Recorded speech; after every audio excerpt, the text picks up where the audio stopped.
अच्छा जी, अब जो है छोटा सा टॉपिक है एट्रियल सेप्टल डिफेक्ट। ये भी जो है ए साइनोटिक हार्ट डिजीज़ में आ जाता है, ASD यानी एट्रियल सेप्टल डिफेक्ट। ठीक है, केस सबसे पहले इन्होंने प्रेजेंट किया है, 7 ईयर ओल्ड बॉय है, प्रेजेंट करता है विथ एक्सेसिव इंटॉलरेंस।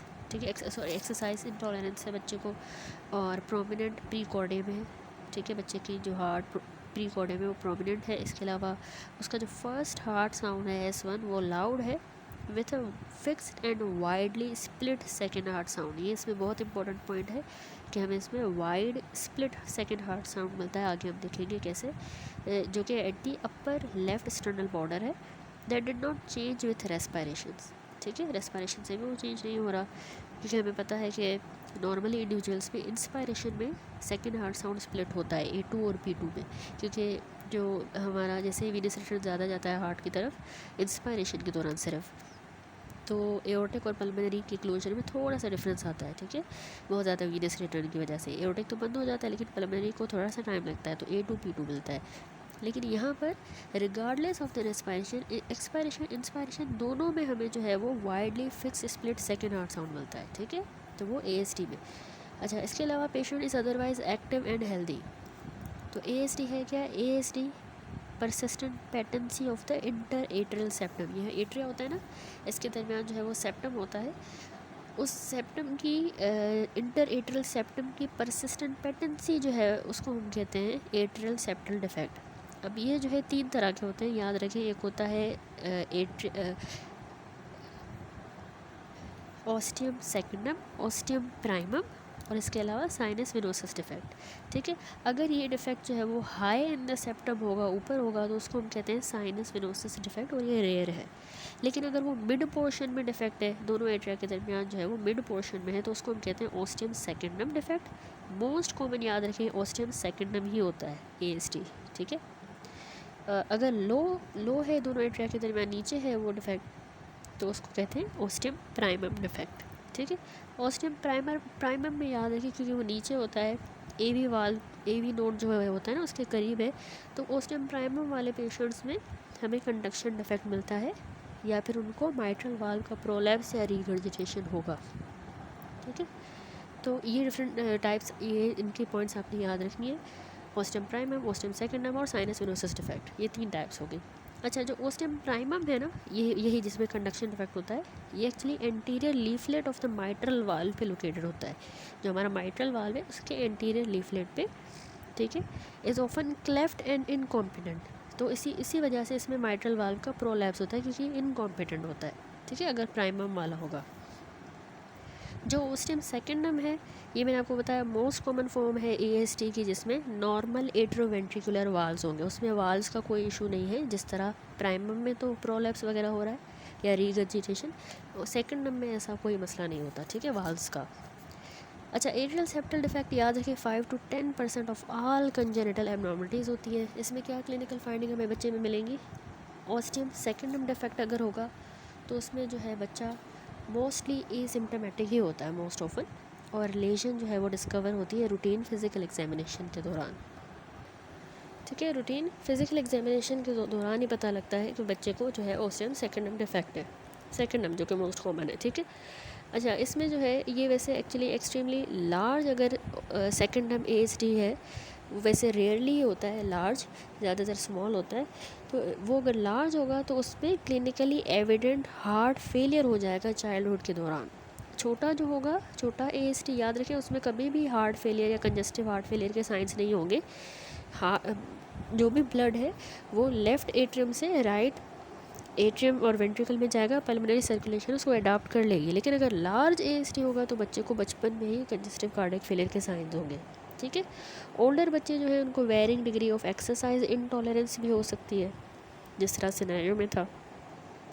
इसमें ऑस्टियम सेकेंडम डिफेक्ट में पल्स बिल्कुल नॉर्मल होती है। हमें लेफ़्ट स्टर्नल एज पे, अपर लेफ़्ट स्टर्नल एज पे सॉफ्ट सिस्टलिक मर्मर मिल सकता है इसमें। ठीक है, सॉफ्ट सिस्टलिक मर्मर। और इसकी इंपॉर्टेंट बात जो मैंने आपको बताई कि फिक्स्ड स्प्लिट हार्ट साउंड हमें मिलता है, सेकेंड हार्ट साउंड। ठीक है, फिक्स्ड होता है, इंस्पायरेशन एक्सपायरेशन दोनों में मिलता है, wide fixed split second heart sound. दूसरी जो थी इसमें टाइप ऑस्टियम प्राइमम डिफेक्ट, जो कि जिसमें मैंने आपको कहा कि वाल्व का भी इशू हो सकता है, माइट्रल वाल्व प्रोलैप्स या रीगर्जिटेशन, और इसमें कार्डियक कंडक्शन एब्नॉर्मलिटीज़ होती है। तो ये बच्चे जो हैं ये भी एसिम्टोमेटिक ही होते हैं, रूटीन फिजिकल एग्जामिनेशन के दौरान ही पता लगता है कि इनको ओस्टियम प्राइमम डिफेक्ट है। तो इनमें हिस्ट्री ऑफ एफर्ट इनटॉलरेंस हो सकती है, जल्दी ये इस तरह के बच्चे थक जाते हैं, फटीगेबिलिटी, इनको रिकरेंट नमूनिया भी हो सकती है क्योंकि ज़्यादा ब्लड जो है वो सिस्टेमिक वाला पल्मोनरी में जा रहा है, ठीक है, रिकरेंट नमूनिया। इसके अलावा large left to right shunt and mitral incompetence के साथ भी ये प्रेजेंट कर सकते हैं, क्योंकि वही बात कि माइट्रल वाल्व का इसमें इशू है। इनमें भी हमें सॉफ्ट सिस्टोलिक मर्मर मिलेगा लेफ़्ट अपर स्टर्नल एज पे।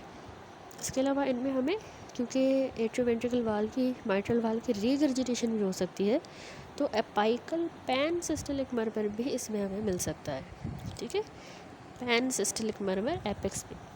और वही fixed split second heart sound यहाँ भी मिलेगा, ठीक हो गया। अच्छा, wide fixed split second heart sound जो है, और भी कंडीशंस है जिनमें हमें मिलता है, वो याद रखें। एक तो ASD है, दूसरा सुप्राकार्डिक TAPVC, लेकिन इसमें बच्चा साइनोटिक होगा। हम पढ़ रहे हैं ए साइनोटिक डिजीज़, ASD ए साइनोटिक में आता है, इसमें साइनोसिस अगर होगी तो वो ये कंडीशन है। राइट बंडल ब्रांच ब्लॉक में भी हमें fixed split second heart sound मिलता है, लेकिन उसमें एरिथमिया होगी बच्चे को, ठीक है।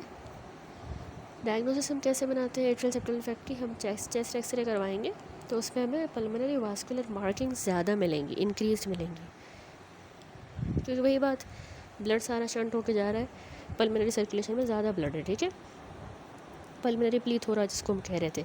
इसके अलावा कार्डियोमेगैली मिलेगी लार्ज डिफेक्ट में, बड़ा डिफेक्ट होगा तो कार्डियोमेगैली। एक और इम्पॉर्टेंट बात चेस्ट एक्सरे में याद रखें, लेफ़्ट वेंट्रिकल हमें छोटा मिलेगा, लेफ़्ट एट्रिया जो है वो इनलार्ज होगा, राइट वेंट्रिकल, राइट एट्रिया ये भी इनलार्ज होंगे, लेकिन लेफ़्ट वेंट्रिकल छोटा क्यों है, क्योंकि सारा ब्लड जो यहाँ पे आना चाहिए था वो क्रोनिकली शंट होकर वहाँ डिफेक्ट के थ्रू उधर जा रहा है, ठीक है, राइट साइड पे। तो ये तीनों हमें इनलार्ज मिल रहे हैं। ये चैम्बर जो है लेफ़्ट वेंट्रिकल हमें श्रिंक मिलता है चेस्ट एक्सरे में, ठीक है, स्मॉल मिलता है। ECG करवाएंगे, ECG पे हमें partial right bundle branch block मिल सकता है, क्योंकि वही बात ही कंडक्शन डिफेक्ट भी करवा रहा है, ठीक है, ओस्टियम सेकेंडम, तो हमें partial right bundle branch block मिल सकता है। राइट वेंट्रिकल की हाइपरट्रॉफी ECG पे क्योंकि एनलार्ज हो गया है, ठीक है। सुपीरियर एक्सेस मिलेगी in the primum ASD, superior access. अच्छा, एक और बात, क्योंकि जो प्राइमम है, जो ओस्टियम प्राइमम में मैंने आपको क्या बताया कि AV नोड पे है, AV नोड वहाँ पे करीब होता है, तो कंडक्शन एब्नॉर्मलिटीज़ भी हो रही थी। तो प्राइमम में एक्चुअली हमें लेफ़्ट एक्सेस डेविएशन भी मिल सकती है। वैसे हमें ECG पे इसमें राइट एक्सेस डेविएशन मिलती है, क्योंकि राइट साइड पूरी हार्ट की इनलार्ज हो गई, जो जहाँ पे इनलार्जमेंट होती है वहाँ की एक्सेस हमें मिलती है ECG पे। लेकिन इसमें हमें ओस्टियम प्राइमम ASD में लेफ़्ट साइडेड एक्सेस डेविएशन मिल सकती है। क्यों? जबकि एनलार्ज भी नहीं है। उसकी वजह यह है कि कंडक्शन डिफेक्ट करवाता है, तो पूरी एक्सेस जो है वो चेंज हो जाती है ECG की, ठीक है, वो वहाँ पे AV नोड करीब है इसलिए, ठीक है। इसके अलावा इकोकार्डियोग्राम करवाएंगे तो हमें राइट वेंट्रिकल इको पे इनलार्ज मिलेगा। सेप्टम जो है ऑफन मूव करेगा इन अ पैराडॉक्सिकल फैशन, ठीक है। डिफेक्ट यूजुअली हम 2 डायमेंशनल स्टडी के ज़रिए देख भी सकते हैं। मैनेजमेंट क्या है, देखिए 8 मिलीमीटर से अगर छोटा है डिफेक्ट तो वो खुद ही जो है क्लोज़ हो जाएगा स्पॉन्टेनियसली। अगर नहीं होता तो हमें trans catheter closure device use करनी पड़ेगी, सर्जरी करनी पड़ेगी, ठीक है। तो वैसे मेडिकल मैनेजमेंट जो ओस्टियम सेकेंडम डिफेक्ट है उसको नॉन सर्जिकल यानी परकुटेनियस रिपेयर के ज़रिए भी ट्रीट करते हैं। सर्जिकल मैनेजमेंट में जो ओस्टियम प्राइमम डिफेक्ट है जिसमें हमें ये कंडक्शन डिफेक्ट मिल रहा था, तो उसको हम इलेक्टिव सर्जिकल रिपेयर के ज़रिए मैनेज करते हैं, ठीक है। अच्छा, एक सर्जरी का जो आइडियल एज है 2 से 4 साल के बच्चे में हमने ये करने देनी होती है सर्जिकल मैनेजमेंट। सर्जरी किन में करेंगे, सिम्टोमेटिक सारे पेशेंट्स जो हैं उनमें करेंगे। दूसरा, जिनका QP/QS रेशो एटलीस्ट 2:1 हो, यानी पल्मोनरी टू सिस्टोलिक सर्कुलेशन का रेशो 2:1 हो, प्लस राइट वेंट्रिकल अगर इनलार्ज हो गया है तो उनमें हम सर्जरी कर देते हैं, ठीक है। सर्जरी 1 ईयर ऑफ एज में कर देनी है, स्कूल जाने से पहले, ठीक है। That's it. तो ये सिंपल सा टॉपिक था atrial septal defect. Next video में अगला टॉपिक एओर्टिक स्टेनोसिस स्टार्ट करेंगे।